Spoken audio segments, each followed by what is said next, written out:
केशव कृष्ण केशव कृष्ण केशव पाहि मां कृष्ण केशव कृष्ण केशव कृष्ण केशव पाहि मां कृष्ण केशव कृष्ण केशव कृष्ण केशव पाहि मां कृष्ण केशव कृष्ण केशव कृष्ण केशव पाहि मां कृष्ण केशव कृष्ण केशव कृष्ण केशव पाहि मां कृष्ण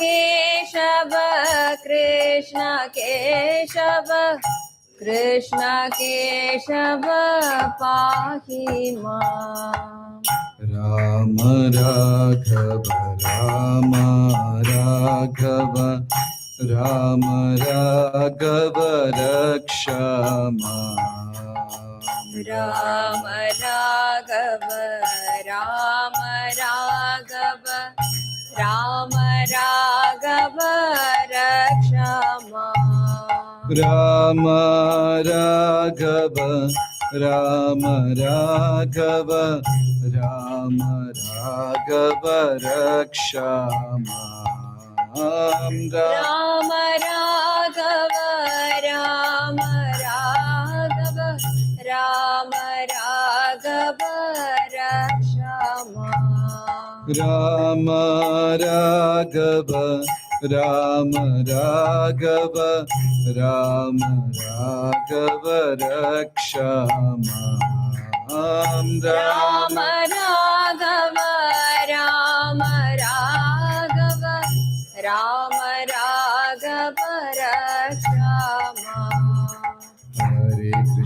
हरे कृष्ण कृष्ण कृष्ण हरे हरे हरे राम राम राम हरे हरे हरे कृष्ण कृष्ण कृष्ण हरे हरे हरे राम राम राम हरे हरे हरे कृष्ण कृष्ण कृष्ण हरे हरे हरे राम राम राम हरे हरे हरे कृष्ण कृष्ण कृष्ण हरे हरे हरे राम राम राम हरे हरे हरे कृष्ण कृष्ण कृष्ण हरे हरे हरे राम राम राम हरे हरे हरे कृष्ण कृष्ण कृष्ण हरे हरे हरे राम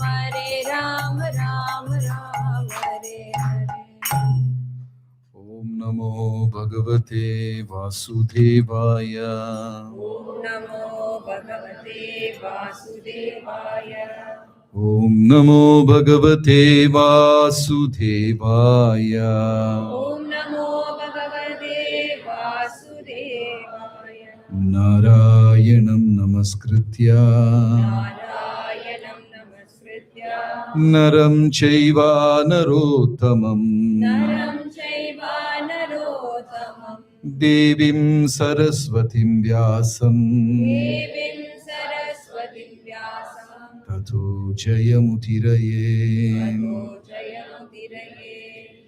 हे कृष्णा करुणा सिन्धु हे कृष्णा करुणा सिन्धु दीनबन्धु जगत्पते दीनबन्धो जगत्पते गोपीश गोपिका कान्ता गोपेश गोपिका कान्ता राधाकान्त नमोऽस्तुते राधाकान्त नमोऽस्तुते तप्तकाञ्चन गौराङ्गी तप्तकाञ्चन गौराङ्गी राधे वृन्दावनेश्वरी राधे वृन्दावनेश्वरी वृषभानुसुते देवी वृषभानुसुते देवी प्रणमामि प्रणमामि हरिप्रिये प्रणमामि हरिप्रिये। जय श्री कृष्ण चैतन्य जय श्री कृष्ण चैतन्य प्रभु नित्यानंद प्रभु नित्यानंद श्री अद्वैत गदाधर श्री अद्वैत गदाधर श्रीवासदि गौर भक्त वृंदा श्रीवासदि गौर भक्त वृंद। हरे कृष्ण हरे कृष्ण कृष्ण कृष्ण हरे हरे कृष्ण कृष्ण हरे हरे हरे राम हरे राम हरे राम राम राम हरे हरे राम राम हरे हरे। हरे कृष्णा। हरे कृष्ण। எல்லா நண்பர்களுக்கும் அன்பர்களுக்கும் என் பணிவான வணக்கம். இன்னைக்கு நம்ம இந்த ஒரு மகாபாரத தொகுப்பின் 5வது நாள். மகாபாரதத்திலிருந்து நம்ம இந்த 5 நாளுமே ஒரு 10% தான் இங்க நம்ம அதை பற்றி விளக்கியிருப்போம். ஏன்னா அது கடல் போன்றது. இருந்தாலும் இந்த நேயர் விருப்பம்னு எல்லாம் சொல்லுவாங்க இல்லையா, 2 நாளா என்கிட்ட எல்லாரும் கர்ணனை பத்தி சொல்லவே இல்லையே, இப்படி கேட்டுட்டே இருந்தாங்க. எல்லா பகுதியும் நம்மளால விளக்க முடியல. இருந்தாலும் நிறைய பேர் கர்ணனை பற்றி கேட்டதால அந்த ஒரு சின்ன பகுதியை கூட விளக்கலாம் கடைசி நாள் அப்படின்னு நினைச்சோம். அதாவது சத்திய யுகத்துல சஹஸ்ர கவச்சன் அப்படின்னு ஒரு அரக்கன் இருந்தார். நம்ம இந்த கதையில சினிமாலெல்லாம் பார்க்கிற மாதிரி அரக்கன் அப்படின்னு சொன்னா உடனே 2 கொம்பு இருக்கும், செகப்பா நாக்கு தொங்கிட்டு இருக்கும், அப்படியெல்லாம் கிடையாது. அந்த மாதிரி உருவத்துல வேறுபாடு இருப்பவர்கள், மனிதர்களை பிடித்து தின்பவர்கள், அந்த மாதிரி அவங்கள ராட்சசர்கள் என்று சொல்வார்கள். அரக்கன் வேற, ராட்சசன் வேற. அரக்கர்கள் தேவர்களை போல அழகாகத்தான் இருப்பார்கள். இப்போ ராமாயணத்துல படிச்சீங்கன்னா ராவணனுடைய பேரழகை பற்றி விளக்குகிறது. பலி மன்னர், மகாபலி மன்னர் ரொம்ப அழகா இருப்பார். அரக்க குலத்துல பிறந்தவர்களுக்கு ராட்சசர்களை போல வேறுபாடு இருக்காது. ஆனா அவர்களுடைய குணம்தான் அந்த வேறுபாடு. சுயநலவாதிகளாக இருப்பார்கள். மற்றவர்கள் நன்மையை பற்றி கவலைப்பட மாட்டார்கள். அந்த மாதிரி கலிகாலத்துல எல்லாரும் அழகா பேண்ட் சட்டை எல்லாம் போட்டு சேலையெல்லாம் கட்டிட்டு தான் நடப்பாங்க. கல்யாணம் பண்ணி 20 வருஷத்துக்கு அப்புறம் தான் நமக்கு ஒரு பெரிய ஒரு ஆச்சரியமான ஒரு உணர்வு, ஓ இது அரக்கனா அப்படின்னு அப்புறம் தான் தெரியும். உடனே எல்லாம் தெரியாது, ரொம்ப வருஷத்துக்கு அப்புறம் தான் தெரியும். அப்போ சத்திய யுகத்துல சஹஸ்ர கவச்சன் என்ற ஒரு அரக்கன், அவனுக்கு 1000 கவசங்கள், 1000 கவசங்கள் இருந்ததுனால அந்த அரக்கனை யாருக்காவது கொல்ல வேண்டும் என்றால் இந்த 1000 கவசத்தையும் உடைச்சாதான் அந்த மனிதனை கொல்ல முடியும்.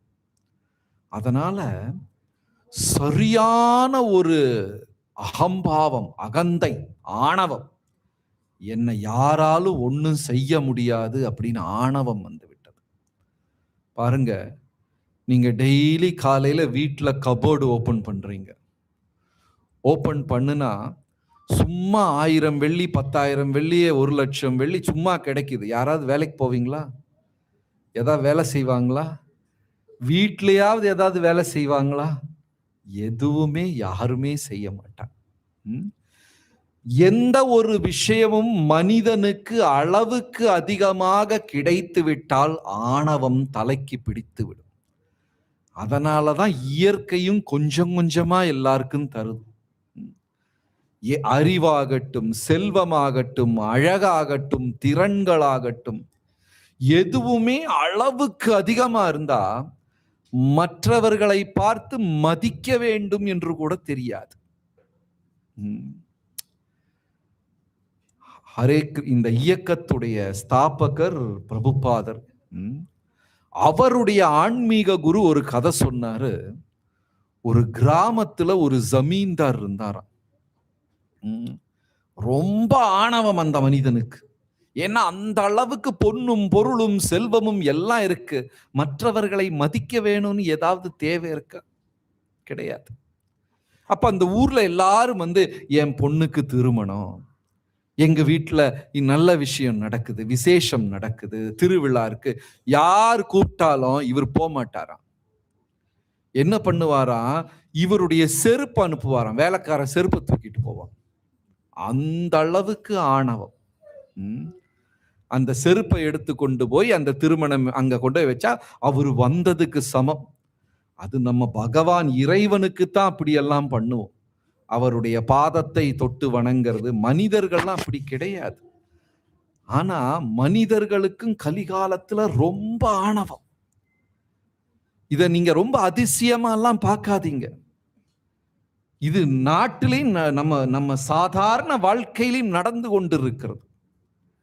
திரைப்படம் எல்லாம் பார்த்தீங்கன்னா அந்த முதல் சீன்ல ஹீரோவோட கால் மட்டும் வரும். பார்த்திருக்கீங்களா? ரஜினிகாந்தோட கால் தான் வரும். அப்புறம் கொஞ்ச நேரத்துக்கு அப்புறம் முட்டி தலையெல்லாம் அப்புறம் தான் பார்த்திருக்கீங்களா? அந்த மாதிரி சீன் எல்லாம் உடனே ரசிகர்கள்லாம் நம்ம பங்கஜநாபாய அப்படின்னு சொல்லி எல்லாருக்கும் மோட்சம் கிடைக்கும். மனிதர்களுக்கும் இந்த ஆணவம் இருக்கு. காலை காமிக்கிறது, இல்லைன்னா முதுக காமிக்கிறது. அப்படிதான் திரைப்படத்துல ஒரு கதாநாயகனே உள்ள வருவார். அப்புறம் அந்த பாட்டுகளை எல்லாம் நல்லா கவனிச்சிங்கன்னா அந்த கதாநாயகனை புகழ்ந்து புகழ்ந்து பாடியிருப்பார்கள் இல்லையா? எழுதுனவனும் நரகத்துக்கு போவான், பாடுனவனும் நரகத்துக்கு போவான், உட்கார்ந்து வேடிக்கை பார்த்தவனும் போவான்.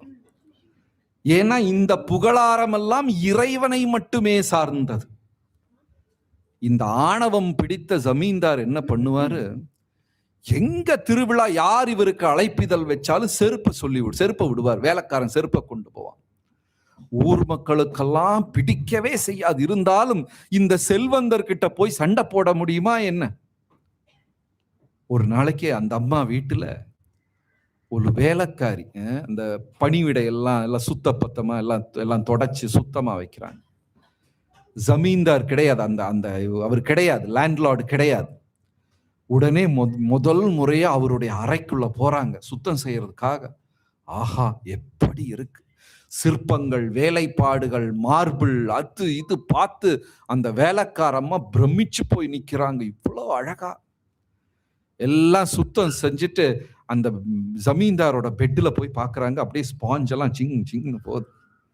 நல்லா இருக்கே அப்படின்னு உட்காந்து பாக்குறாங்க. அப்படி நல்லா ரொம்ப இதமா இருக்கு.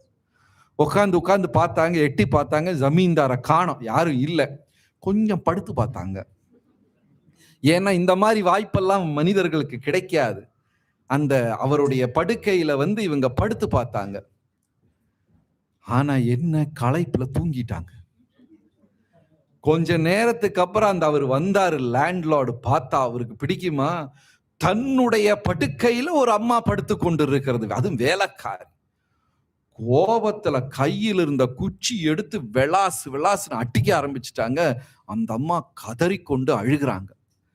இவர் நிறுத்தவே இல்லை, அடிச்சுக்கிட்டே இருக்கிறாரு. அந்த அம்மா கொஞ்ச நேரத்துக்கு அப்புறம் சிரிக்கிறாங்க. அந்த அழுதுகிட்டு இருந்த அம்மா சிரிக்கிறாங்க. இவர் கேட்கிறாரு, உனக்கு என்ன பைத்தியமா, நான் அடிக்கிறேன், இப்படி சிரிச்சுக்கிட்டு இருக்கிறியே? அந்த வேலைக்காரி சொன்னாங்க, ஒரு நாள் படுத்ததுக்கே இவ்வளவு அடினா நீங்க டெய்லி இதுல படுத்து தூங்குறீங்க, உங்களுக்கு எவ்வளவு அடி கிடைக்கும்? இதுதான் கர்ம வினை. கீழே இருக்கிறவங்க மேல போறதும், மேல இருக்கிறது கீழே வர்றதும். இந்த உலகத்தில் இரட்டைகள், ஆண் பெண், இரவு பகல், லாபம் நஷ்டம், உயர்ந்தவன் தாழ்ந்தவன், அறிவாளி முட்டாள், இந்த இரட்டைகள் எப்பவுமே இருக்கும். இது ஒண்ணுமே நிரந்தரம் கிடையாது. ஒண்ணு மேல போனா இனி ஒண்ணு கீழே வந்துடும். இதை தெரிந்து கொள்ளாமல் மனிதர்கள் ஆணவத்தில் ஆடுகிறார்கள். அப்புறம் என்னாச்சு, இந்த சகஸ்ர கவச்சன், இவனுக்கு 1000 கவசங்கள். அதனால அந்த அளவுக்கு ஆணவம் இமயமலைக்கு போறாரு. அங்க பத்ரிகாசிரமம் பத்ரிநாத்ல நரநாராயண முனிவர்கள் தவம் செய்து கொண்டிருக்கிறார்கள். இங்க எவ்வளவு பேரு பத்ரிநாத் போயிருக்கீங்க? பத்ரிகாசிரமம் இமயமலையில ஓகே 4-5 பேர் போயிருக்கீங்க. அது அவ்வளவு அழகா இருக்கும். அந்த இமயமலை போனா 2 பக்கம் பள்ளத்தாக்கு, ரொம்ப செங்குத்தா இருக்கும் பள்ளத்தாக்கு. அந்த வண்டியில எல்லாம் போகும்போது கொஞ்சம் பயமா இருக்கும். இதயம் வாய் வழியா வெளியே அப்புறம் உள்ள போகும். அந்த கார் அந்த வண்டி எல்லாம் போய் அந்த மலையில திரும்பும் போது 3 சக்கரம் தான் ரோட்டில் இருக்கும், 4வது ஸ்பேஸ்ல சுத்திட்டு இருக்கும். அப்படி எட்டி பார்த்தா, ஏன்னா அந்த ஆழம் அப்படிங்கிறது கிலோமீட்டர், மீட்டர்ல கிடையாது, 2-3 கிலோமீட்டர் ஆழமா இருக்கும். அதெல்லாம் அதுலயும் சில வண்டிகள்லாம் சில காடி எல்லாம் சறுக்கி விழுந்துரும். ஆனா உடனே அந்த ஆர்மிக்காரங்க வந்துருவாங்க, காலதாமதமே கிடையாது. ஏதாவது வண்டிகள் சறுக்கி விழுந்தா உடனே அந்த ஆர்மிக்காரங்க என்ன செய்வாங்க, 2 பூவை போட்டுட்டு வணங்கிட்டு போயிடுவாங்க. அவ்வளவுதான், யாராலையும் காப்பாற்ற முடியாது. ஒரு வருடமும் 10,000 கணக்குல ஆட்கள் அதுல விழுந்துடுறாங்க. இருந்தாலும் பக்தர்கள் போவது எண்ணிக்கை குறைவது கிடையாது. 6 மாதம் தான் பத்ரிநாதர் ஆலயம் திறந்திருக்கும். 6 மாதம் 20 அடிக்கு பனி மூடிரும், ஸ்னோ, யாருக்கும் உள்ள போக முடியாது. ஆனா அங்க ஒரு பேர் அதிசயம் என்னன்னா, 6வது மாதம், அதாவது கரெக்டா அக்ஷய திருத்தியைக்கு திறப்பாங்க, தீபாவளிக்கு அடைப்பாங்க. அந்த தீபாவளி அன்று கோயில் அடைக்கும் நேரத்துல ஒரு நெய் விளக்கை எரிய வச்சு பத்த வச்சுட்டு போவாங்க, சின்ன ஒரு விளக்கு. 6 மாசத்துக்கு அப்புறம் கோயில் திறந்தாலும் இந்த விளக்கு எரிஞ்சுக்கிட்டே இருக்கும். பெரிய அதிசயம் அது.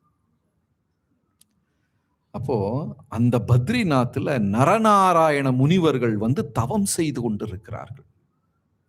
ஒரு காலில் நின்று தவம் செய்து கொண்டிருக்கிறார்கள். எதற்கு தவம் செய்கிறார்கள்னா, 5 புலன்களையும் கட்டுப்படுத்தணும், மனதை கட்டுப்படுத்த வேண்டும். புராணங்கள் என்ன சொல்லுதுன்னா, நம்ம எல்லாருமே மனதின் கைதிகள். யாரோட கைதிகள்? நம்ம சொந்த மனதின் கைதிகள். மனதுதான் சிரிக்கணுமா வேண்டாமா அழுகணுமா எல்லாமே முடிவு செய்வது நம்ம மனசுதான். அந்த நம்ம மனசோட கைதி. என் எதிரி வெளியே கிடையாது, என் எதிரி எனக்குள்ளதான் இருக்கிறான். இந்த உலகத்துல எனக்கு எதிரியே கிடையாது. உண்மையான என் எதிரி யாரு? நான் தான். கிரக கர்ம காலாகா, கிரகத்தை பழி சொல்லாதே, காலத்தை பழி சொல்லாதே, கர்ம வினையை பழி சொல்லாதே, மனப்பரம் காரணமாமனந்தி, உன் மனதுதான் உன் கஷ்டத்துக்கு காரணம். ஒரு சிங்கம் ஆத்துல தண்ணி குடிக்க போகுது. அப்படியே போனா அந்த தண்ணியில இன்னொரு சிங்கம் வருது. உடனே இந்த சிங்கத்துக்கு, என்னடா என்ன மாதிரி காட்டுக்குள்ள இனி ஒருத்தர் இருக்கிறானே, நான் தான் இங்க மன்னனாக இருந்த, இனி ஒரு சிங்கம் வந்திருக்கே, இவனை தோற்கடித்து விட வேண்டும் சொல்லி இந்த சிங்கம் பின்னாடி போய் பதுங்கி கர்ஜனையுடன் பாய்கிறது. அந்த இன்னொரு சிங்கமும் பாயுது. இது 2-3 தடவை பாஞ்சு பயந்துட்டு தண்ணி குடிக்காம ஓடி போயிடுச்சு. அந்த சிங்கத்தை நீர் குடிக்காமல் ஆக்கியது யார்? நிழல். அது யாரு? அதேதான். என் வாழ்க்கையில் துக்கத்துக்கு முதல் காரணம் யார்? நானே தான். யாராவது திட்டுறாங்களா? ஐயா நேத்திக்கு திட்டினீங்களா, என்ன அழகா இருந்தது, ரொம்ப நன்றி, அவ்வளவுதான். திட்டுறவரே சிரிச்சுட்டு போயிருவார். ஆனா நம்ம என்ன பண்ணுவோம், அவர் எந்த வேகத்துல திட்டுறாரோ அதே வேகத்துல ரியாக்ஷன். அங்கதான் பிரச்சனை. தீ மேல தீய போட்டா தீ அணையுமா? அப்ப தீ அணையணும்னா நம்ம என்ன செய்யணும்? தண்ணி ஊற்றணும். அவங்க ரொம்ப அப்படி தீ மாறி கொதிக்கும் போது நம்ம என்னவா மாறணும்? நீராக மாறணும். அப்புறம் உங்களுக்கு ஒரு வாய்ப்பு கிடைக்கும், அவரு நீரா இருக்கும்போது நீங்க தீயாயிருங்க, அது வேற பிரச்சனை. ஆனா 2 பேரும் தீயாயிட்டா அந்த குடும்பத்துல அமைதி போய்விடும்.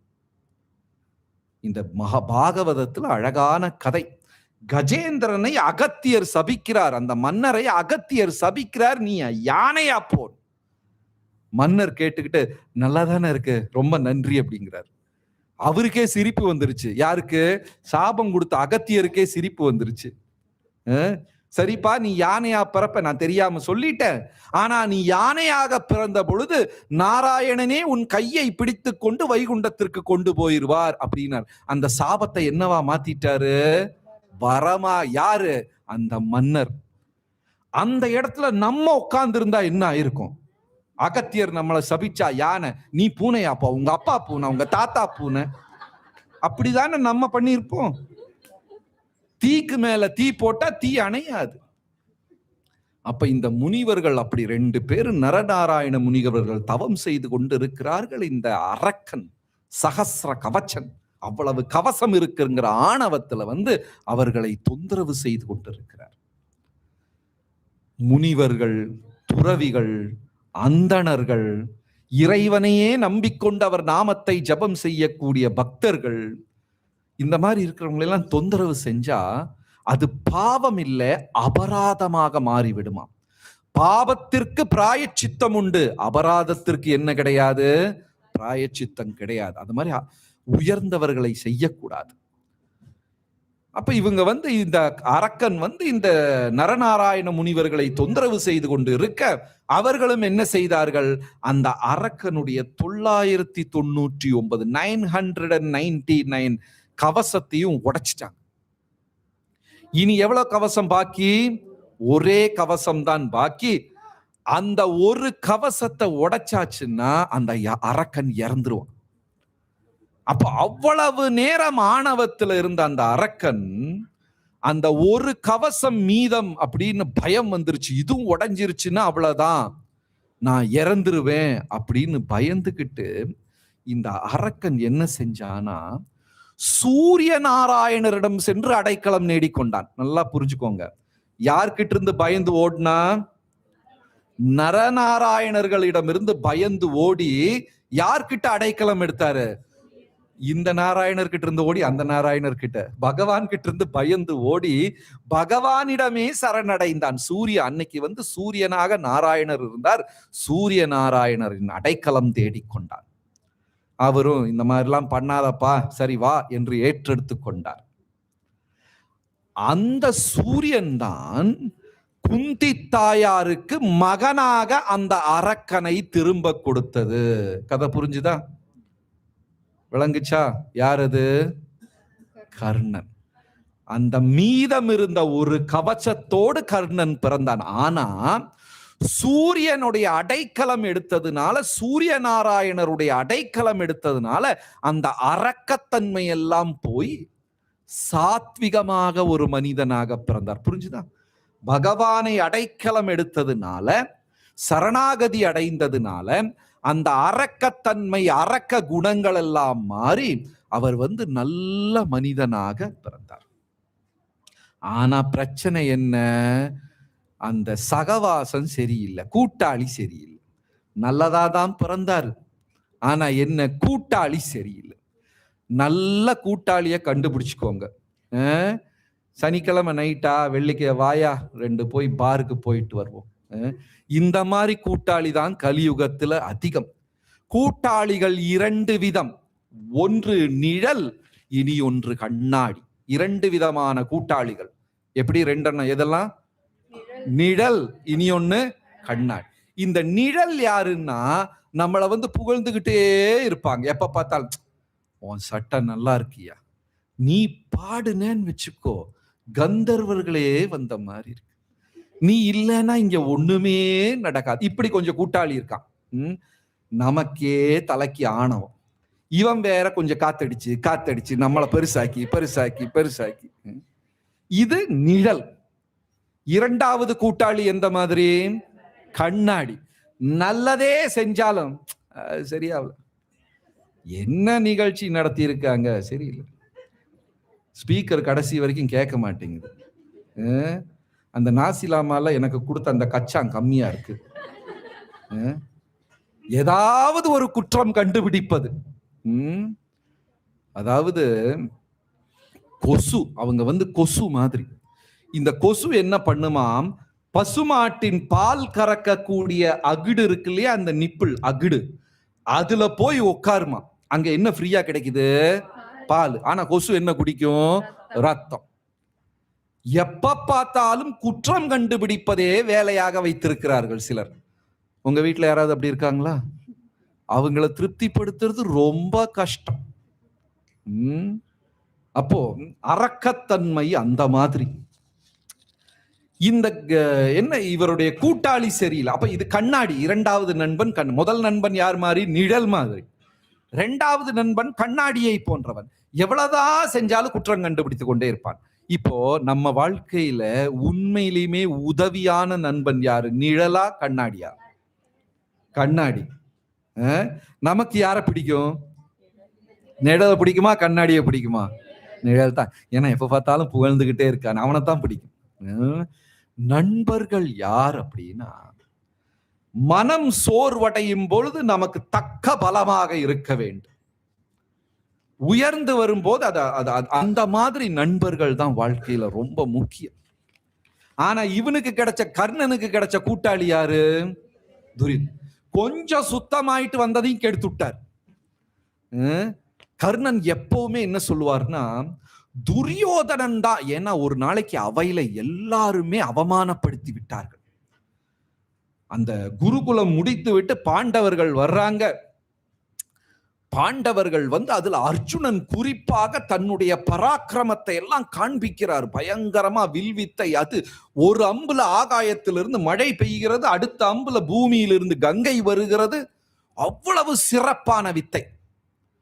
அந்த அவையே என்ன சொல்லுச்சுன்னா, அர்ஜுனனுக்கு நிகரான ஒரு வில்வீரன் இந்த உலகத்திலேயே கிடையாது. அப்படி சொல்லும் போது ஒருத்தர் வந்தார் உள்ள அவையில. என்னுடைய பராக்கிரமத்தையும் பார்த்து விட்டு நீங்கள் முடிவுக்கு வாங்க. சரிப்பா பண்ணு. அர்ஜுனன் எதெல்லாம் செஞ்சாரோ அதையெல்லாம் இவரும் செஞ்சார். மட்டுமல்ல, ஒரு படி மேல கண்ணை கட்டிக்கிட்டு வேற செஞ்சார். உடனே அவையெல்லாம் என்ன பண்ணுச்சு? அந்த பக்கம் போயிடுச்சு. ஆஹா, இந்த வீரனை போல வேற ஒரு வீரன் இந்த உலக. நம்ம ஆளுகளுக்கு அதான வேலை. இங்க ஓட்டு போட வேண்டியது, அங்க ஓட்டு போட வேண்டியது. இந்த வீரனுக்கு நிகராக இனி ஒரு வீரன் இல்லை அப்படின்னு உடனே குருநாதர் துரோணாச்சாரியர் கேட்கிறாரு, அப்பா நீ யாரு? உங்க அப்பா யார்? நீ எந்த ஸ்கூல்ல படிச்ச? எந்த யூனிவர்சிட்டியில படிச்ச? உன் குருநாதர் யார்? இதெல்லாம் விளக்க சொல்லும் போது கர்ணன் சொல்லுகிறார், நான் ஒரு தேரோட்டியின் மகன். உடனே குருநாதர் சொல்றாரு, இது க்ஷத்திரியர்களின் விளையாட்டு, அவர்களுக்கு உண்டான அவை, உனக்கு இங்க இடம் இல்லை அப்படின்னு சொன்ன உடனே கர்ணனுக்கு வந்து அது ரொம்ப ஒரு தாக்கமாயிருச்சு. நீங்க பாருங்க, வீட்டுல பாத்ரூம்குள்ள வழுக்கி விழுகிறீங்க, அடிபடுது, நல்லா வலிக்குது. இங்க வந்து இது 200 பேருக்கு முன்னாடி வழுக்கி விழுகிறீங்க. எந்த வலி அதிகமா இருக்கும்? பாத்ரூம்ல விழுந்ததா இங்க விழுந்ததா? ஏன்? எல்லாரும் பார்த்தாங்க, அங்க யாருமே பார்க்கல. உடனே வந்து என்னமா ஆச்சு? என்ன? ஒண்ணும் இல்லை அப்படின்னு வெளியே வந்துருவோம். யாரும் கவனிக்கல. அங்க உடல் மட்டும்தான் வலித்தது, இங்க என் உடலும் என் அகந்தையும் வலித்தது. அகம் என்ற பாவம். இத்தனை பேர் முன்னாடி விழுந்துட்டனே. அதான் கர்ணனுக்கு நடந்தது. இவ்வளவு பேர் முன்னாடி நான் இந்த பராக்கிரமத்தை காண்பித்து கூட என்னை ஒரு தேரோட்டியின் மகன் என்று சொல்லி விலக்கி விட்டார்களே அப்படின்னு அந்த நேரத்துல கூனி குறுகி அந்த என்ன சொல்றது, மானம், அந்த மானம் கெட்டு நிக்கக்கூடிய அந்த கேவலமான நிலையில துரியோதனன் யோசிக்கிறான், பையன் நல்லா தானே இருக்கான், நம்ம சைடு இழுத்துருவோம். டக்குன்னு சுரி துரியோதனன் தலைக்குள்ள விளக்கி எரிச்சுது. கர்ணா நீ வா. யார் சொன்னா உன்னை தேரோட்டியின் மகன், சத்திரியன் இல்லைன்னு யார் சொன்னா? நான் என் நாட்டுல அங்க நாட்டை உனக்கு கொடுக்கிறேன், இப்ப நீ மன்னன், அங்க நீயும் சத்திரியன், வா பக்கத்துல உட்காருட்டான். புரிஞ்சுதா? பயங்கர ஸ்மார்ட் பிசினஸ் மேன். யாரு? துரியோதனன். இந்த கர்ணனை தன் வசப்படுத்தி கொள்ள வேண்டும். ஏன்னா அர்ஜுனனுக்கு நிகரா சண்டை போடுறாரு பாருங்க. என்னால முடியாது, இதுதான் கரெக்ட் ஆள். என் நாட்டில் ஒரு பகுதியை உனக்கு நான் தானமாக தருகிறேன், இந்த நிமிடம் தொட்டு நீ அந்த நாட்டுக்கு மன்னன், அங்க நாட்டு மன்னன், நீயும் சத்திரியன் தான், வந்து பக்கத்துல உட்கார். அன்னையிலிருந்து கர்ணர் என்ன நினைச்சார்னா, உலகமே என்னை அந்த மானத்தை பறித்து என்னை கூனி குறுகி நிக்க வைத்த போது எனக்கு அடைக்கலம் தந்தது யார்? தெரியும். அதனால என் உடல், பேச்சு, மூச்சு எல்லாமே யாருக்கு? கரெக்ட் தான். அது நல்ல விஷயம், அது வரைக்கும் நல்ல விஷயம். உங்களுக்கு அப்படி ஒரு நெருக்கமான நண்பர் இருக்காருன்னு வச்சுக்கோங்க. அவர்தான் உங்களை பல நேரத்துல காப்பாத்தி இருக்காரு, உதவி செஞ்சிருக்காரு, பண உதவி எல்லாமே நல்ல நல்ல ஒரு நண்பர். அந்த நண்பர் ஒரு நாளைக்கு உங்களை கூப்பிட்டுட்டு சொல்றாரு, நான் ஒரு பேங்க் திருட போறேன், நீ கூட்டுக்கு வருவியா அப்படின்னு கேட்டா நீங்க போவீங்களா இல்லையா? ஏன்? நண்பர் தானே, நிறைய உதவி செஞ்சிருக்காரு. நான் ஒரு பேங்க் திருட போறேன், கூட வா, நான் போவோமா? அதுதான் ஆச்சாரியர்கள் சொல்றாங்க, கர்ணன் துரியோதனனிடம் நட்பு காண்பித்தது சரி. ஆனா என்ன ஆயிப்போச்சு, அந்த நட்பின் காரணமாக தவறுக்கெல்லாம் கூட்டு நிக்க வேண்டிய ஒரு சூழ்நிலை வந்து விட்டது. அங்கதான் தவறு நடந்தது. புரிஞ்சுதா? துரியோதனன் செய்யக்கூடிய தப்புக்கெல்லாம் கர்ணன் என்ன ஆயிட்டாரு, ஒரு கூட்டாளியாக மாறிவிட்டார். 2 முறை பகவான் சொல்றார் கர்ணன் கிட்ட, 2 தடவை. ஒரு தடவை கங்கையில குளிச்சுக்கிட்டு வர்றார் கர்ணன், கரையில கிருஷ்ணர் காத்து கொண்டு நிற்கிறார். வந்த உடனே கிருஷ்ணரை பார்த்த உடனே கர்ணனுக்கு தெரிஞ்சிருச்சு. கர்ணனுக்கு தெரியும் இது கிருஷ்ணா கடவுள்னு தெரியும், இருந்தாலும் நட்பு கண்ணை மறைத்து விடுகிறது. தனியா பார்க்கிறார் கிருஷ்ணருக்கு. என்ன கிருஷ்ணா, என்ன இவ்வளவு தூரம் என்ன பார்க்க வந்திருக்கிற? கிருஷ்ணர் சொல்றாரு, உங்க அப்பா அம்மா யாருன்னு உனக்கு தெரியுமா? தேரோட்டியின் மகன், அதெல்லாம் வேற கதை. உங்க அப்பா அம்மா யாருன்னு எனக்கு தெரியும். நீ உண்மையிலேயுமே ஒரு க்ஷத்ரியன் தான், நீ சூத்ரன், சூதபுத்திரன், தேரோட்டியின் மகன் கிடையாது, சத்திரியன் கூட கிடையாது. நீ அதுல இருந்து ஒரு படி உயர்ந்தவன், நீ தேவனின் பிள்ளை, சூரிய தேவனின் பிள்ளை. நீ நான் உனக்கு ஒரு ஐடியா தரேன். நீ பாண்டவர்களில் மூத்தவன். நீ துரியோதனனை விட்டுட்டு பாண்டவர் பக்கத்துல போய் சேர்ந்துட்டேன்னா பாண்டவர்கள் உன்னை அண்ணனாக ஏற்றுக்கொள்வார்கள். அதே நேரத்துல துரியோதனன் என்ன நினைப்பாரு, கர்ணா நீதான் அந்த பக்கம் நிக்கிறியா, சந்தோஷம், என் நண்பன் கர்ணன். நீ அந்த பக்கம் போய் நின்னேனா துரியோதனன் சண்டையே போடாம பாதி நாட்டை கொடுத்துருவார். ஏன்னா நீ நண்பன்.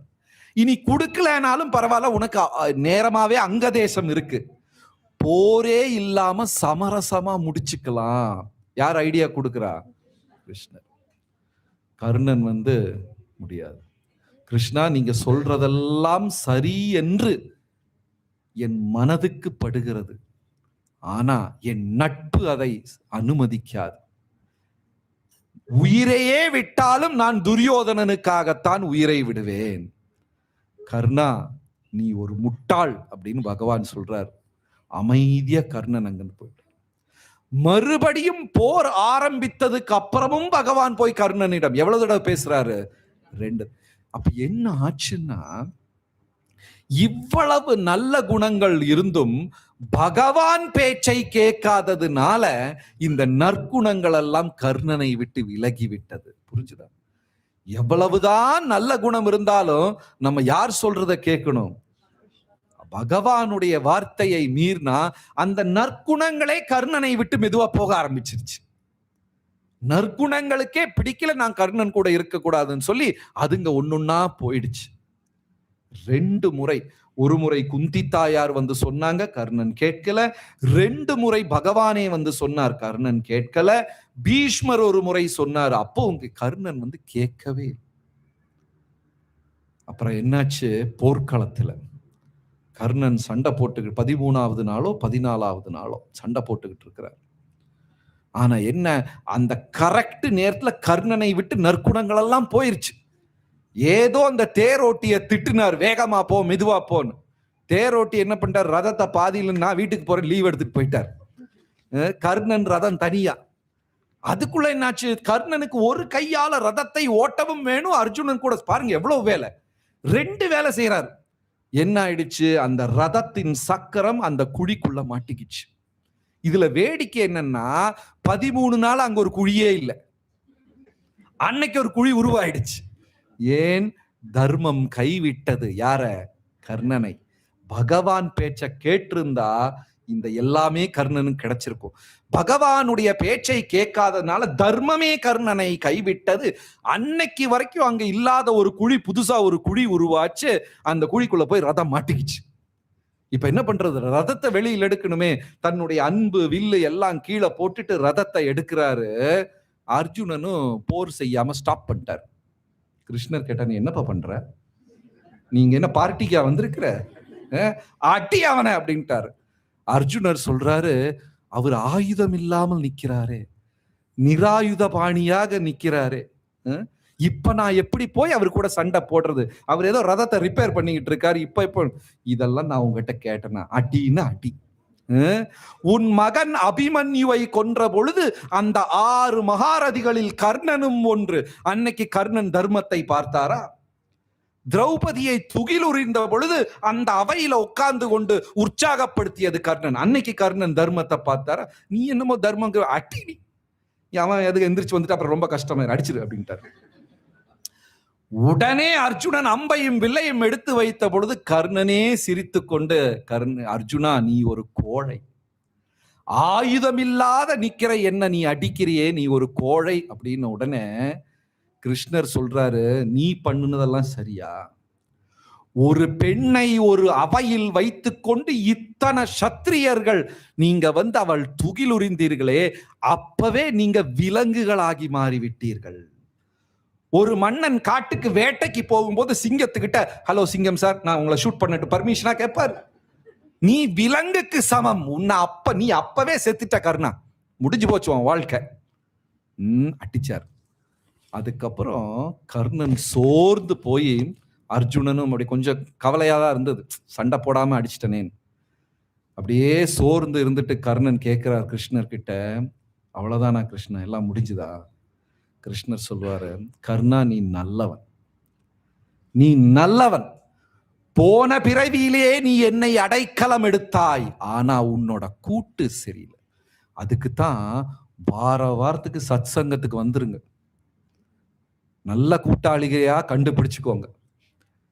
வேற இந்த ஊர்ல நிறைய இடத்துல நடக்குது. ஸ்குடாய், சினாய், தெப்ராவ், ஜோஹர் பாரு, லுவாங், கரெக்ட் கூட்டாளிகளை பிடிச்சுக்கோங்க. ஏன்னா துரியோதனன மாதிரி கூட்டாளிக ஏகப்பட்டது இருக்கு, தேடவே வேண்டாம். உங்க ஆபீஸ்ல கூட வேலை செய்யறது, பக்கத்து வீட்டுல இருக்கிறது, உங்க வீட்டுக்குள்ளேயே சிலது இருக்கும் இல்லையா, தேடவே வேண்டாம். ஆனா சத் சங்கம் பக்தர்கள் கூட்டாளிகளை நம்ம தேடி போகணும். சரியா தவறா? வேணுமா வேண்டாமா? வாரத்துல ஒரு நாளைக்காவது உன் கூட்டாளி தவறு கர்ணா, நீ நல்லவன் உனக்கு. ஏன்னா கர்ணனுக்கு ஒரு முறை ஒரு பிராமணர் வர்றாரு, மழை காலம் பாருங்க, நீங்க திடீர்னு மழை பெஞ்சது இல்ல, ஒரு மழை காலத்துல ஒரு பிராமணர் சொல்றாரு துரியோதனன் கிட்ட, இளவரசே நான் ஒரு பெரிய யாகம் வேள்வியை வைத்திருக்கிறேன், இவ்வளவு விறகு வேணும், ஆனா எங்கேயும் மழை பெஞ்சு விறகெல்லாம் கிடைக்கல, எனக்கு வேள்வி நின்று போய்விடும். உடனே துரியோதனன் வேலையாட்களை அனுப்பி இந்த பிராமணனுக்கு எவ்வளவு விறகு வேணுமோ அந்த வேள்விக்கான யாகத்திற்கான அந்த ஹவிஸ் அதை உள்ள போடுற அதெல்லாம் எல்லாம் திரட்டி கொடுங்கன்னா வேலைக்காரங்கெல்லாம் போயிட்டு சொல்றாங்க, மழை ஓவென்று பேமாறி பெய்கிறது, ஊர்லயே எங்கேயுமே மரம் கிடையாது, எல்லாமே நனைஞ்சு போயிருக்கு. துரியோதனுக்கு எப்படி இந்த பிராமணருக்கு உதவி பண்ணுன்னே தெரியல. உடனே துரியோதனன் சொன்னார், அப்படியா, நீ கர்ணன் கிட்ட போய் கேளு. கர்ணன் எப்படி ஏன்னா கர்ணன் இல்லை என்று சொன்னதே இல்லை, எப்படி கொடுக்கிறார்னு சோதிப்போம் என்று கர்ணன் கிட்ட அந்த பிராமணனை விட்ட பொழுது பிராமணன் கர்ணனிடம் கேட்கிறார். கர்ணனும் சொல்லுகிறார், வேலையாட்களை அனுப்பி எங்கேயாவது தேடி கொடுங்க. வேலையாட்கள் திரும்பி சொல்றாங்க, எல்லா மரமுமே நனைஞ்சிருக்கு, மழையில இதா இருக்கு, எரியாது. யோசிக்க கூட இல்ல, கர்ணன் சொல்றார், என் அரண்மனை கூரையை உடைத்து எடுத்துக்கொண்டார். அந்த அளவுக்கு தான தர்மம் செய்யக்கூடிய மனிதன் யாரு? ஆனா எல்லாமே கெட்டு போச்சு.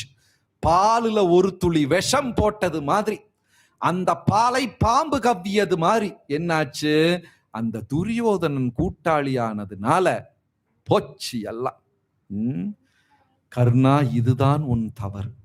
உன் தாய் குந்தி சொன்னாள், நான் இருமுறை உன்னை எச்சரித்தேன். பீஷ்மரும் சொன்னார், நீ கேட்கலையே. கர்ணன் சொல்றாரு, அந்த அம்பெல்லாம் இதயத்தில் எடுத்துக்கொண்டு, உண்மைதான் கிருஷ்ணா, அப்ப எனக்கு கதி கிடைக்காதா கேட்கிறார் பகவானிடம். என்னுடைய கதி என்ன, எனக்கு நல்ல கதி கிடைக்காதா அப்படின்னு கேட்கும்போது, சரி, உன் பாவம், உன் உடலில் இருந்து எவ்வளவு ரத்தம் கசிகிறதோ அவ்வளவு பாவம் உனக்கு போயிடும். நீ வீர சொர்க்கத்தை அடைவாய். வீர சொர்க்கம், உன்னோட உடம்புல இந்த பாவ ரத்தங்கள்லாம் போயிடுச்சு, நீ வீர சொர்க்கத்தை அடைவாய், போதுமா கர்ணா அப்படின்னு கேட்ட உடனே பத்தாது அப்படிங்கிறார். அப்ப பகவான் சொல்றாரு, சரி நீ உன் புண்ணியத்தை எனக்கு தான் கேட்கிறார். இது ஒரு ரொம்ப காம்ப்ளிகேட்டட் திங். பகவான் என்ன கேட்கிறாரு? பாவத்தை வாங்கிட்டார் முதல்ல, அதனால உனக்கு வீர சொர்க்கம் கிடைக்கும். ரெண்டாவது கர்ணன் கிட்ட சொல்றாரு, நீ உன் புண்ணியத்தை தா அப்படிங்கிறார். அதுக்கு அர்த்தம் என்ன புரியல. நீங்க நிறைய பாவம் செஞ்சிருந்தீங்கன்னா அடுத்த பிறவியில என்னவாக பிறப்பீர்கள்? ரொம்ப கஷ்டப்படுற ஃபேமிலி, விலங்குகளாக.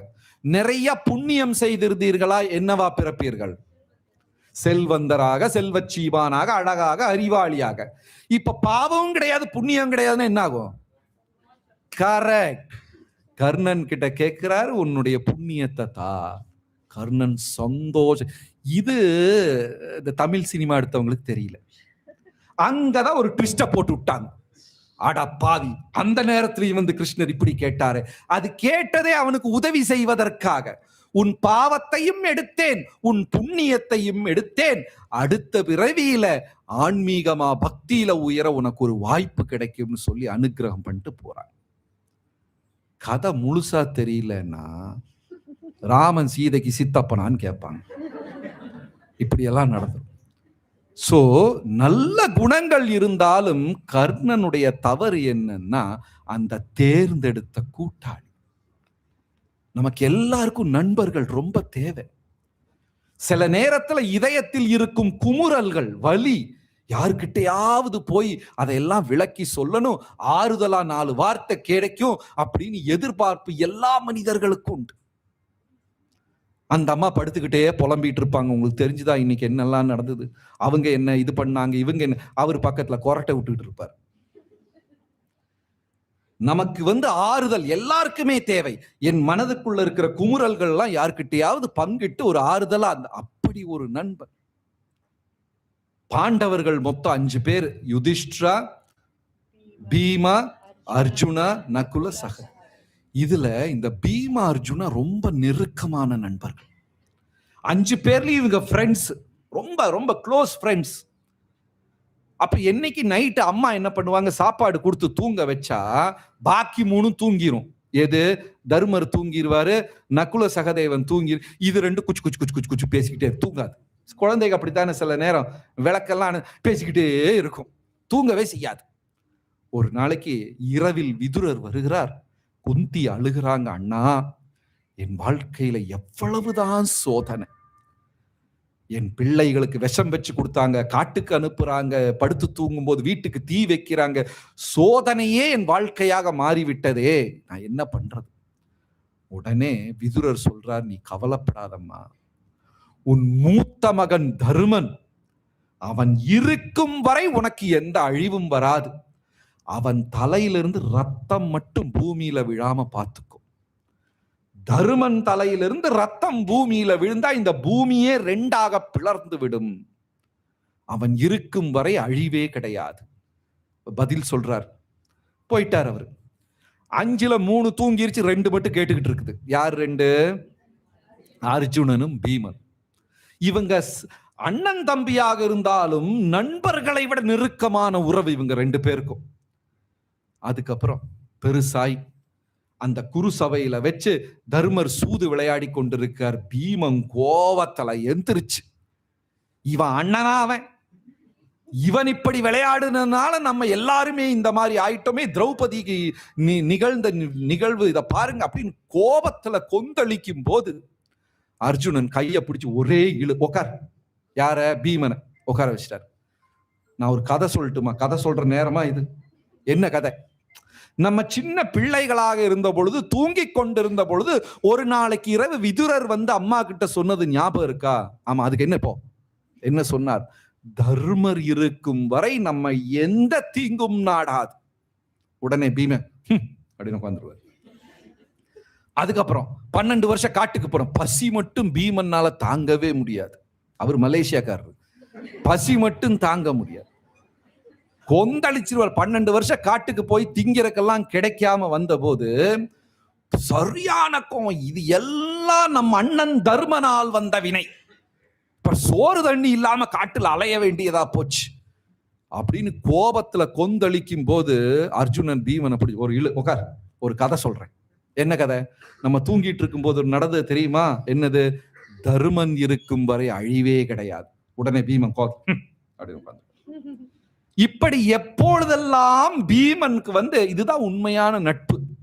நம்ம எப்படி இந்த மாதிரி பிரச்சனை, அப்படியா வா நானும் வரேன், விடக்கூடாது. அந்த எண்ணெய் கொஞ்சம் ஊத்துறது, அந்த விளக்குல கொஞ்சம் எண்ணெய் ஊத்துறது. ஒரு நண்பன் வழி தவறும் பொழுது கூட்டாளி நின்று அவனை மறுபடியும் ஆன்மீக பாதையில கொண்டு வரும். அப்படி இருக்கும்போது அர்ஜுனனுக்கு ஒரு சாபம் கிடைத்தது. என்ன சாபம் என்றால், 1 வருடம் பெண்ணாக, ஆணும் இல்ல பெண், அப்படி ஒரு சாபம் அர்ஜுனனுக்கு. அந்த பேர் மறந்து போச்சு எனக்கு, நல்ல ஒரு பேர். திருநங்கையாக 1 வருஷம் சாபம் கிடைச்சது அர்ஜுனன். அர்ஜுனனுக்கு சரியான கோபம். அது நம்மளால கற்பனை கூட பண்ண முடியாது.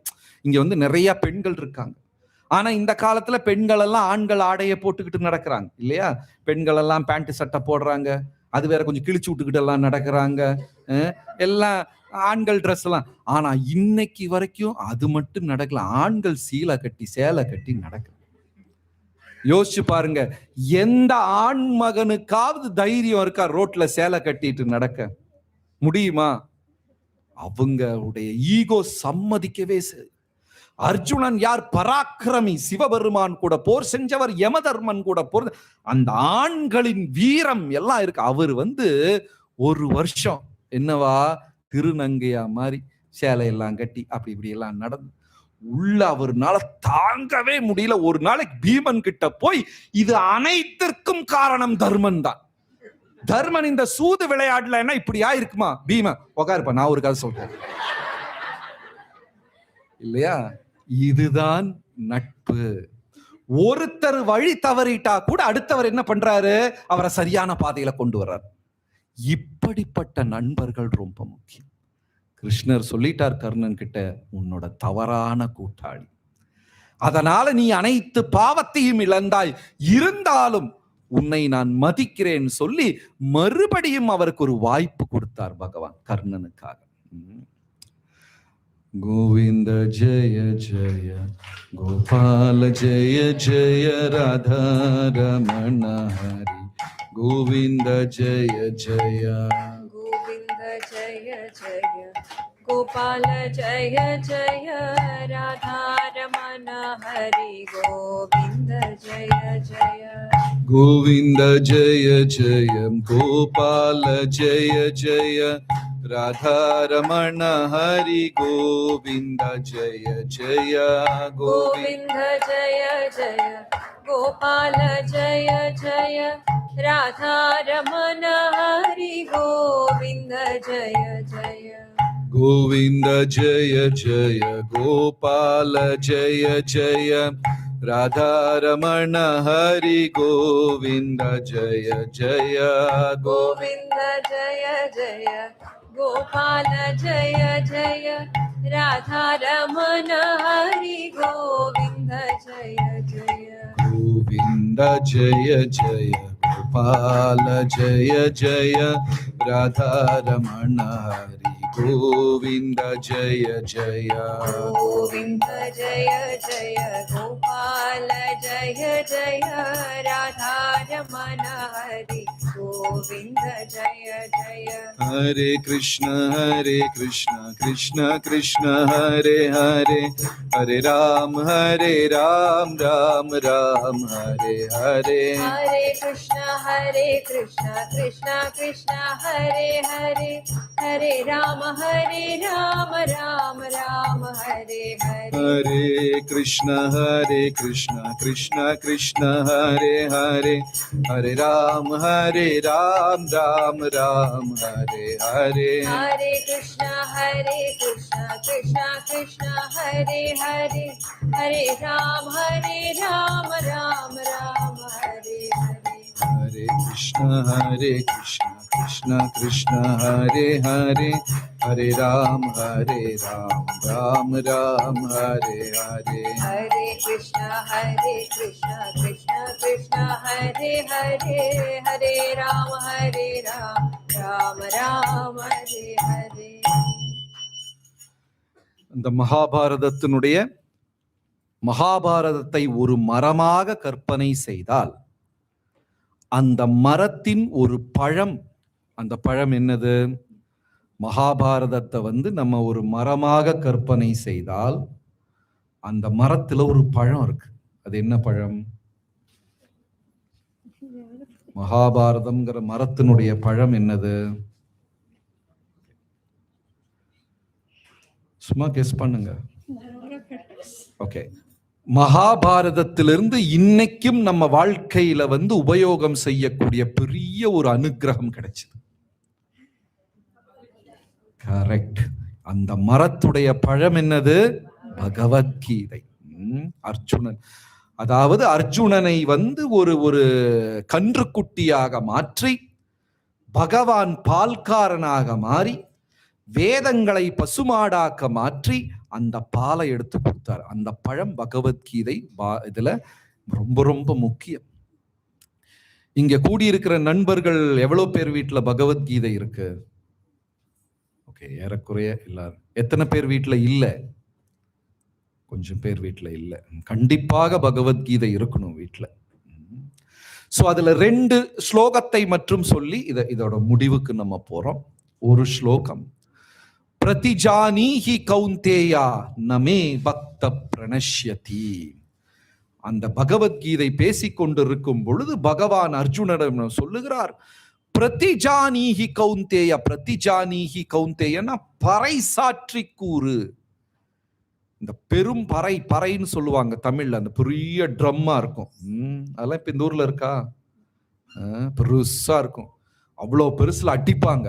சில நேரத்துல அதுக்கு மேல ஏறி ஆடுவாங்க, அப்பதான் சத்தம் வரும். அவ்வளோ பெரிய பெரும் பறை அப்படிம்பாங்க. அந்த பறை சாற்றி பறை அடிச்சு சொல்லு அர்ஜுனா, நமே பக்த என் பக்தனுக்கு அழிவே கிடையாது. உடனே அர்ஜுனர் கேட்கிறாரு, இந்த பகவத்கீதை முழுசா யார் பேசுனது? நீங்க. அப்புறம் இதை மட்டும் நான் மட்டும் தனி ஒரு ஸ்லோகத்தை நான் என்ன நீங்களே சொல்ல வேண்டியதுதானே? புரிஞ்சுதா? பகவத்கீதை முழுவதுமே நீங்க தான் பேசியிருக்கீங்க. இந்த ஒரு ஸ்லோகத்தை மட்டும் நான் என்ன தனியா போய் பேசுறது? பிரதிஜானீஹி கௌந்தேயா நமே அர்ஜுனா, நீ சென்று பறைசாற்றிக்குழு. அதையும் நீங்களே சொல்ல வேண்டியதுதானே? அப்ப கிருஷ்ணர் சொன்னாரு, நான் சொன்னா சில நேரத்துல கடைபிடிக்க மாட்டேன்.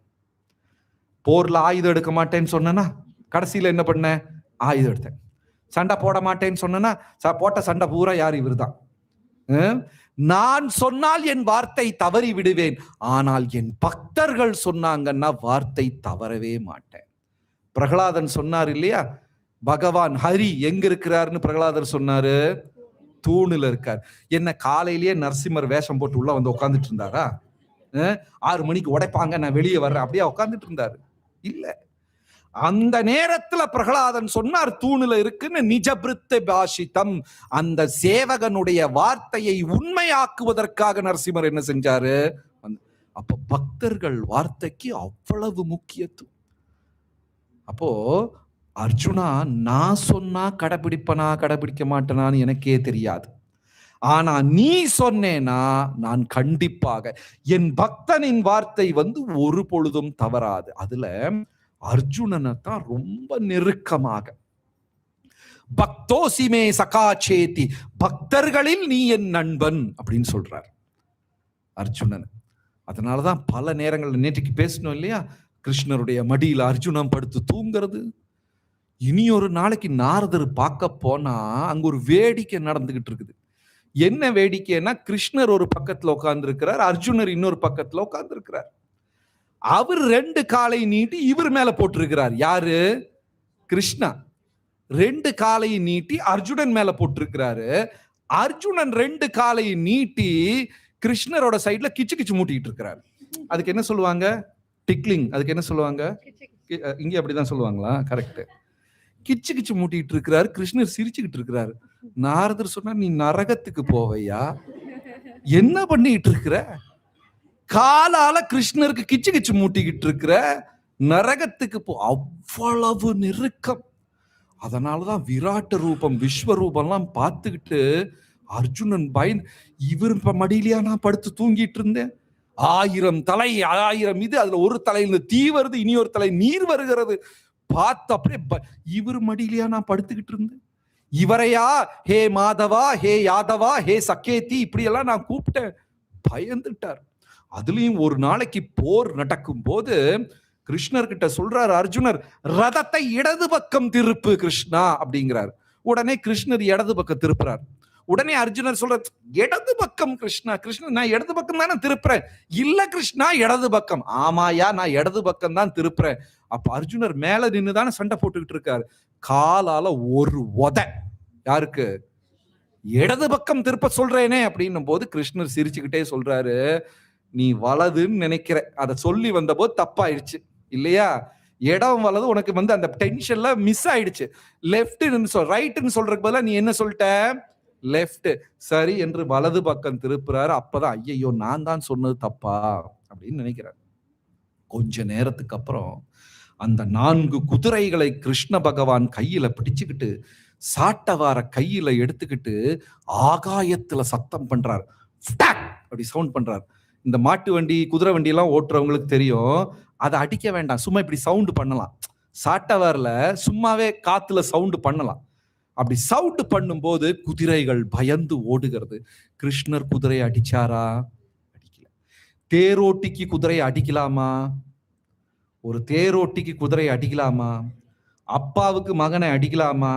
ஆனா அடிக்காதீங்க, கேஸ் ஆயிரும்.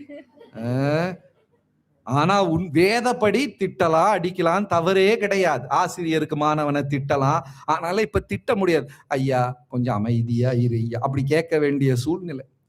கிருஷ்ணர் ஒரு தேரோட்டி குதிரையை அடிக்கலாம், ஆனால் அடிக்காமல் பயமுறுத்துகிறார். அர்ஜுனனுக்கு பகவானை உதைக்கலாமா? தவறு. அப்போ கிருஷ்ணர் குதிரையை பயமுறுத்தி ஓட்டும் போது பார்த்துட்டு அர்ஜுனன் பயந்துட்டு, நான் இவரை உதைச்சு, அப்புறம்தான் தலையில வருது, நான் உதைச்சிட்டனே. அப்ப எல்லாம் ஞாபகம் வருது. அந்த விராட்ட ரூபம், இவர் மடியில படுத்து தூங்க வேண்டியது, காலில் கிச்சு கிச்சு மூட்ட வேண்டியது, என்னெல்லாம் நான் செஞ்சிருக்கேன். அவர் ஒரு பொழுதும் அதை மனதுல வச்சு பகை, ஏன்னா கிருஷ்ணர் சொல்லிட்டார், நீ என் நண்பன் பக்தன்.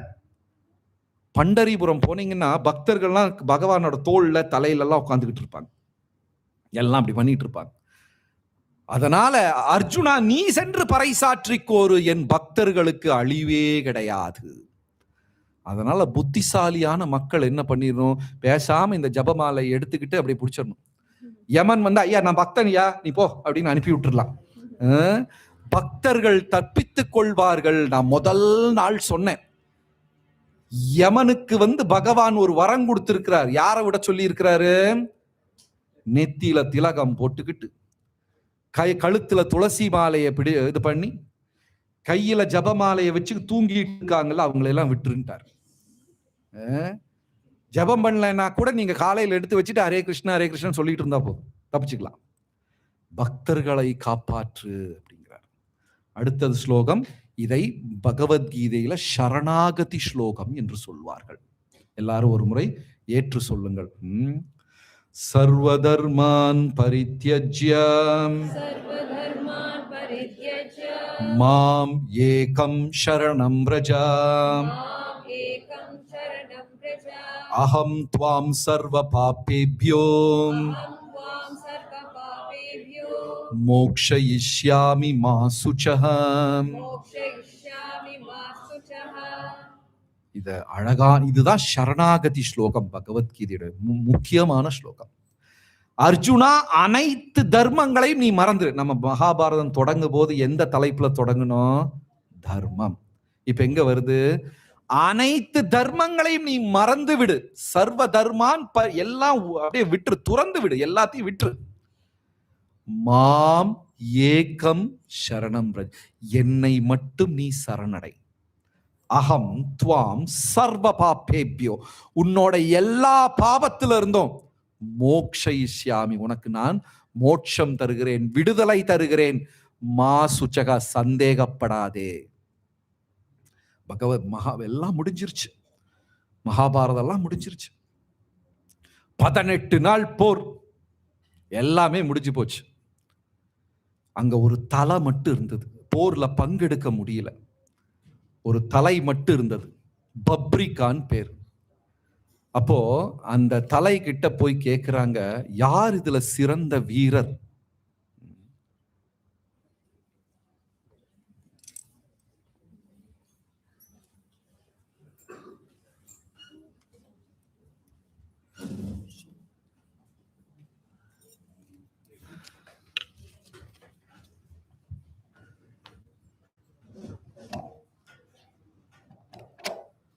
ஸோ நமக்கு ஒரு பெரிய பாக்கியம், நம்ம கூட தவத்திரு பக்தி புருஷோத்தம் மகாராஜ் அவர் வந்திருக்காரு.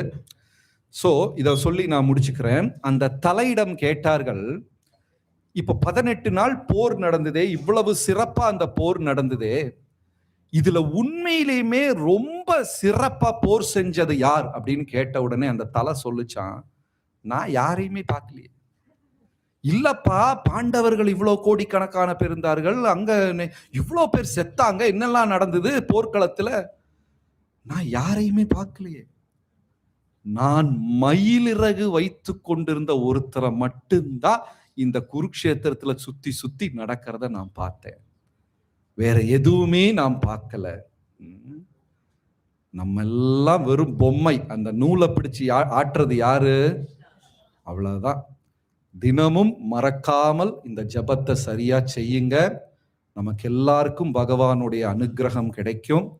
இந்த 5 நாள் நிகழ்வு இன்னைக்கு முடிவடைகிறது. முக்கியமாக வாய்ப்பு தந்த பாலசுப்பிரமணிய ஆலய நிர்வாகிகளுக்கும் ஹரே கிருஷ்ண பக்தர்களுக்கும் என்னுடைய பணிவான வணக்கத்தை சிரம் தாழ்த்தி நான் செய்து கொள்கிறேன். இந்த 5 நாள் பேசினதுல ஏதாவது சின்ன சின்ன தவறுகள் அந்த மாதிரி எல்லாம் இருந்தா அந்த குறைகளை நீங்கள் மன்னித்து விட வேண்டும்.